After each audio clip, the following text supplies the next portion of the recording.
Hi guys, I'm currently 13 days post-op from a full extended tummy tuck with liposuction and abdominal muscle repair. I've had lots of private messages from friends on Facebook, and also I've been kind of picture blogging, I guess you would call it, on Instagram. And thought I would create this video just with my top 3 tips of things to think about should you be thinking about having a tummy tuck, or probably any cosmetic procedure for that matter. So let's start with my number 1 tip. Number 1 tip is to do as much research as you can. I know somebody who'd had a tummy tuck 10 years ago, and back then there wasn't as much out there to read, and not a lot of people are willing to come forward with their story, which doesn't help. I found it quite difficult to find blogs or anything from people in the UK. I could find lots and lots of information from people who'd had surgery in the US, but there was just very little information on surgeons and things in this country. So I did as much research as I could online, and it just about everything. So even about the procedure that you're having, how long it's going to take to have the procedure, what kind of recovery is involved, how much time are you going to have to take off, will you be able to go back and do your job, how quickly, because obviously depending on if you've got an office job and you're sitting down, you could probably return to work within 2 weeks. But if you've got a lot more of a physical kind of job, you might be looking somewhere between 4 and 6 weeks before you can return to work. So again, that's important. Another thing that even I was researching was what to pack in my hospital bag when it actually came to the time. And I was very fortunate that I was able to find out a lot about that, because it's not the same as, like, the last time I'd packed a hospital bag was when I was going into hospital to have my children, and you're not packing the same sort of things.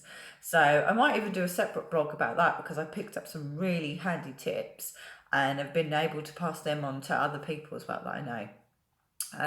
So that's my number 1 thing, is research as much as you can about the procedure that you're having. My tip number 2, choose your surgeon wisely.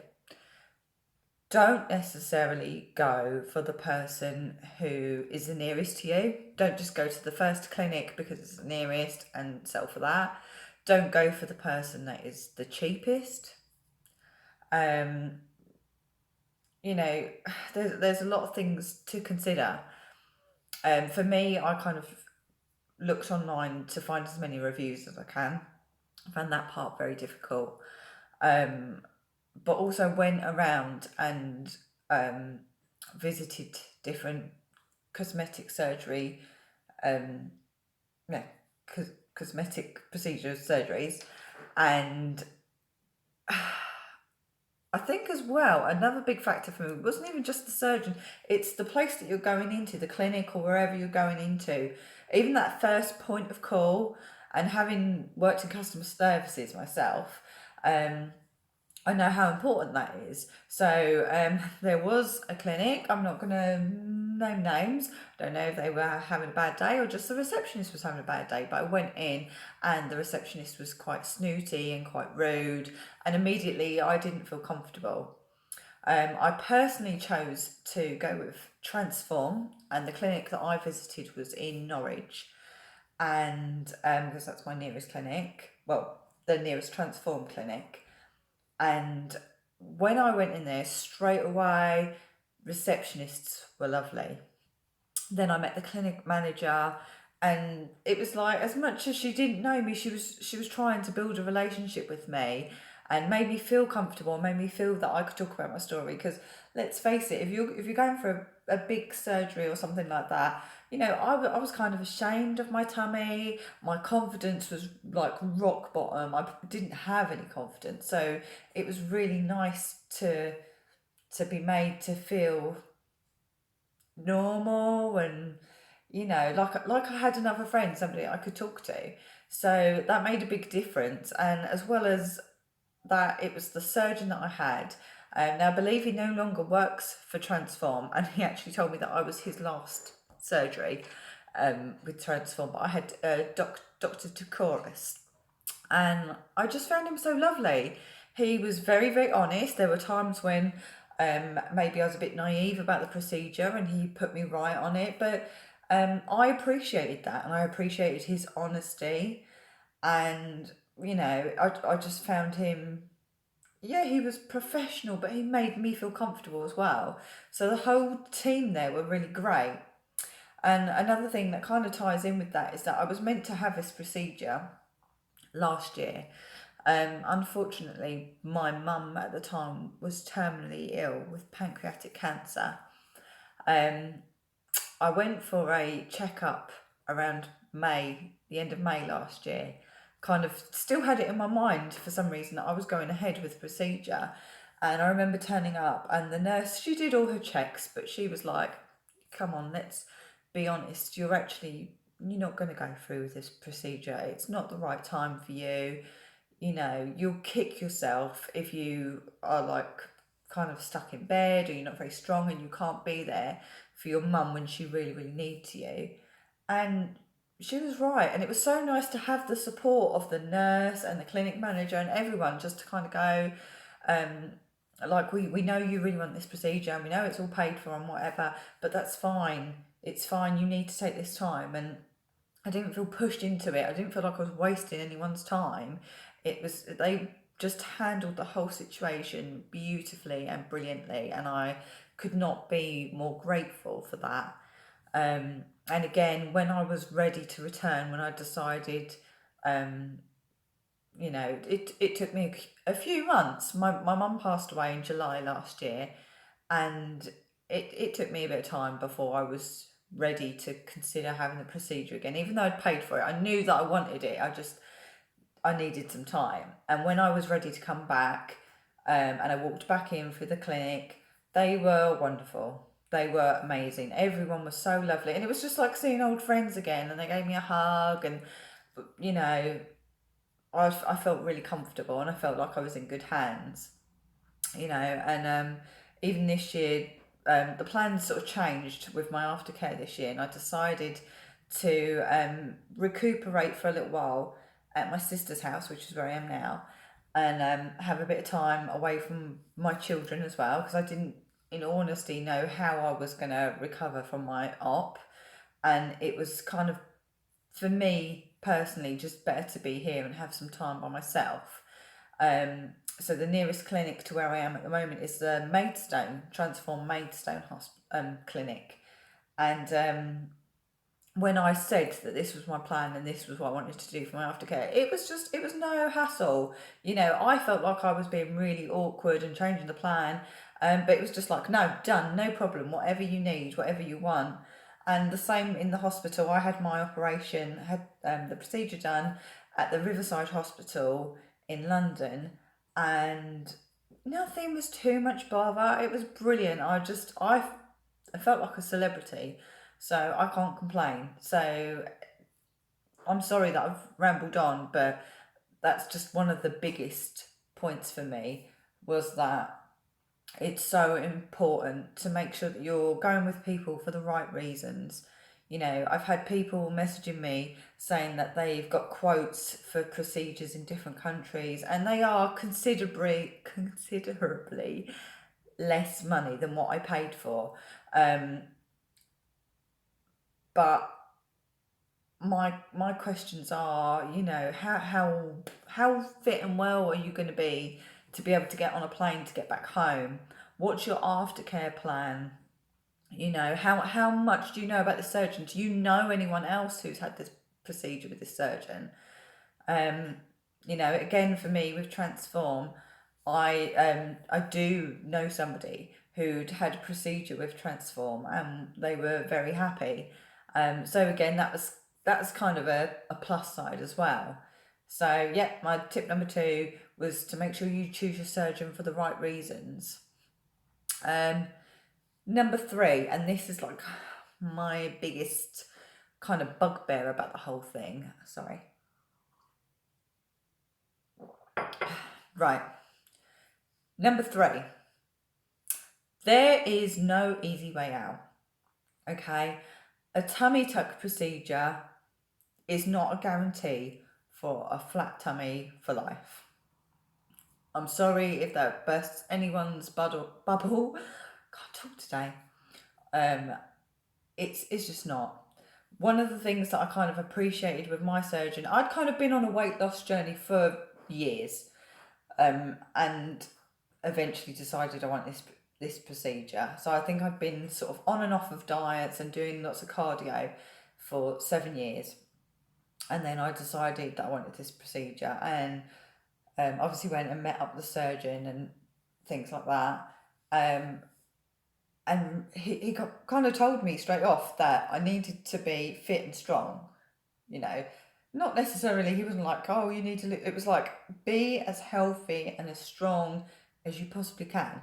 Because if you're fit and healthy, you're going to recover a hell of a lot better after you've had the operation done.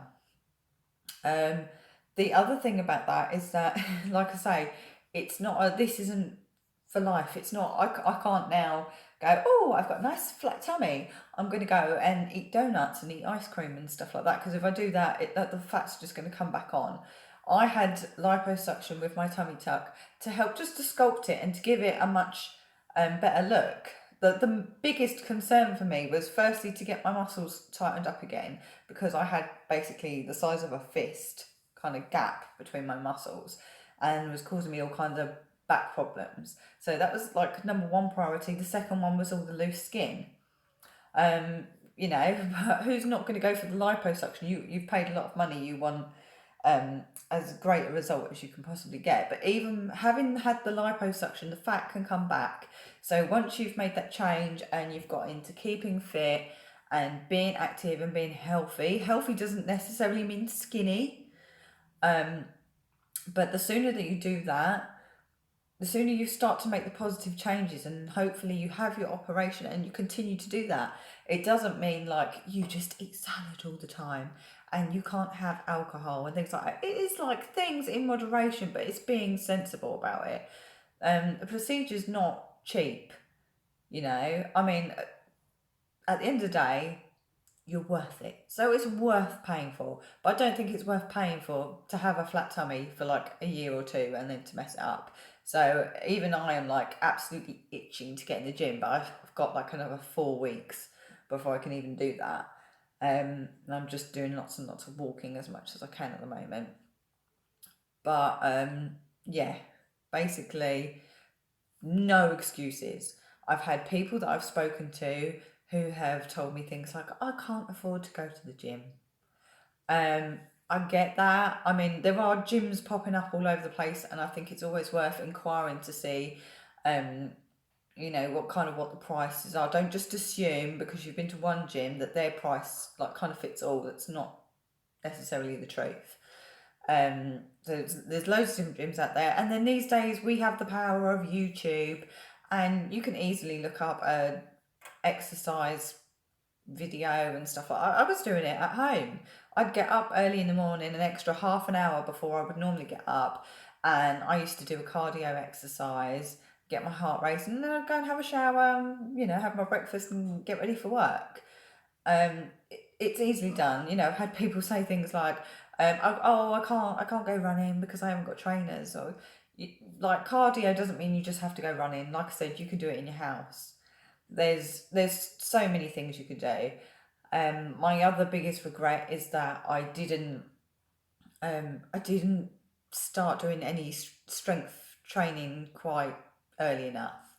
I was one of these people, always had an excuse. I'll admit that. It's taken me a long time to quit the excuses and to start actually going to the gym and really giving it my all. But I was definitely one of these women who I did the cardio, I'd get on the cross trainer, did the rowing machine, did the running, and I would kind of like stay absolutely clear of, you know, weight machines and free weights and things like that, because firstly, I didn't want to admit, but they scared me, you know, and it scared me. You'd go in the gym, you'd see like these big, muscly guys and stuff. And I was just like, no, I'm going to look like an idiot in front of them. And the other thing, the second thing is there's like a myth, basically. We seem to believe that as women, you know, the moment we pick up some weight, we're going to suddenly bulk out and we're going to look like some sort of, you know, like bodybuilding contestant, and that really isn't the truth. Those people who go to do those sorts of shows and things like that, they have to change their lives immensely. You know, the amount of foods they have to give up and the amount of protein they have to take and muscle builders and gainers and all sorts of things is unbelievable. For women, we just don't have enough testosterone to actually bulk up like that. So lifting weights and stuff isn't the thing that's going to make you bulk up. It's going to make you tone up, if anything, and that's what you want. You know, it's nice to have a bit. I mean, I personally think it's nice to have a bit of a shape. You know, um, so yeah, definitely. Number three is to be as healthy as possible. Even for me, I'm a wuss.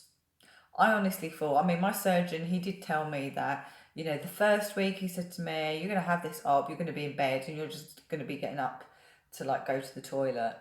That second week, you'll be just about walking around the house. And it's like, well, within the first week, I was up and about and walking around the house loads. On the sixth day, I'd actually had my post-op appointment, and I drove my sister to go and have lunch, so I felt fine. Even today, so I'm day 13 of my op.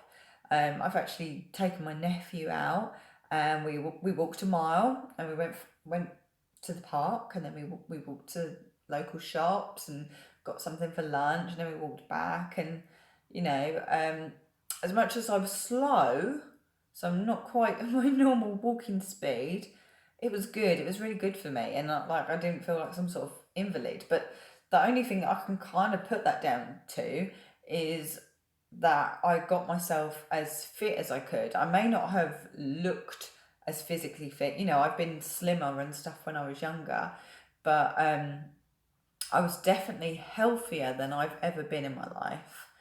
And I think that's probably what's made me bounce back from this quicker, because I remember like how I was after I'd had the C-sections with my children. It just took me ages. And I think a lot of that is just from not really being very healthy. And maybe that's a hard truth that I've had to live with. But that is the honest truth. And I've come to face it now. So the sooner you kind of face your demons, the better. So anyway, that's my top three tips, the biggest things, my like bugbears, if you will, about just questions that I've had about surgery, and I've been answering them.